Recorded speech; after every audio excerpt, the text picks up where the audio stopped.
सकल मराठा समाजाच्या वतीने भोकरदन बंदच्या हाकेला उत्स्फूर्त प्रतिसाद।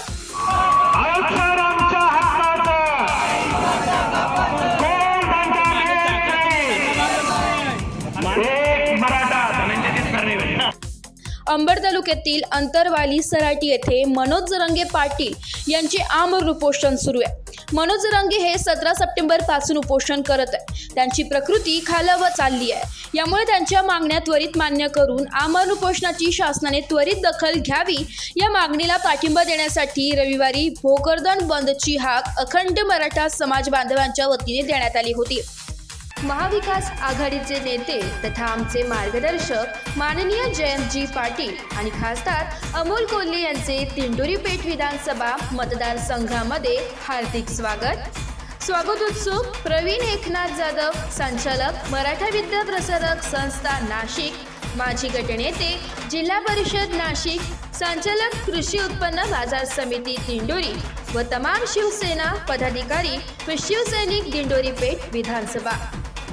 त्याच अनुषंगाने भोकरदन येथे मराठा श्री छत्रपती शिवाजी महाराज चौकात रविवारी दिनांक 22 सप्टेंबर रोजी सकाळी 8 वाजेच्या दरम्यान सर्व मराठा बांधव व इतर समाजातील बहुसंख्य समाज बांधव हे एकत्र जमत शांततेच्या मार्गाने आंदोलन करण्यात आले असून मराठा समाज बांधवांच्या रविवारी भोकरदन बंदच्या हाकेला भोकरदन व शहरातील सर्व व्यापाऱ्यांनी आपापली दुकाने 100% बंद ठेवत मोठ्या प्रमाणात पाठिंबा दिला व पोलीस प्रशासनाच्या वतीने ही चोख बंदोबस्त ठेवण्यात आला होता।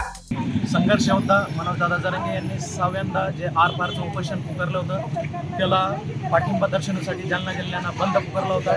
त्यामध्ये भोकरदन तालुक्यानं सुद्धा बंद पुकारलं आणि भोकरदन शहरात संपूर्ण सर्व जाती धर्माच्या दुकानदारांनी आम्हाला सहकार्य केलं। सकल मराठा समाज, सर्व समाज बांधवांचा सकल मराठा समाजाच्या वतीनं खूप खूप आभार। आदरणीय मराठा योद्धा मनोजदादा जरांगे पाटील हे मराठा आरक्षणाच्या मागणीसाठी उपोषणाला बसलेले असताना सरकारनं वेगवेगळ्या प्रकारचे षडयंत्र करून मनोजदादाच्या आरक्षणामध्ये खंड पाडण्याचा आणि मराठा आंदोलनामध्ये फूट पाडण्याचा प्रयत्न सरकारनं हेतुपुरस्सर चालवलेला आहे। ओबीसी समाजाचा गावगाड्यामध्ये मराठा समाजाला संपूर्णपणे पाठिंबा असताना देखील राज्यामध्ये असं वातावरण निर्माण करण्याचा सरकारकडून जाणीवपूर्वक प्रयत्न होतोय की मराठा आणि ओबीसी वेगवेगळे आहेत आणि काही प्रसारमाध्यमं जाणीवपूर्वक केलेल्या काही प्रकाराला असं वळण देऊ लागले की आता ओबीसी आणि मराठांमध्ये भांडण लागलेले आहे।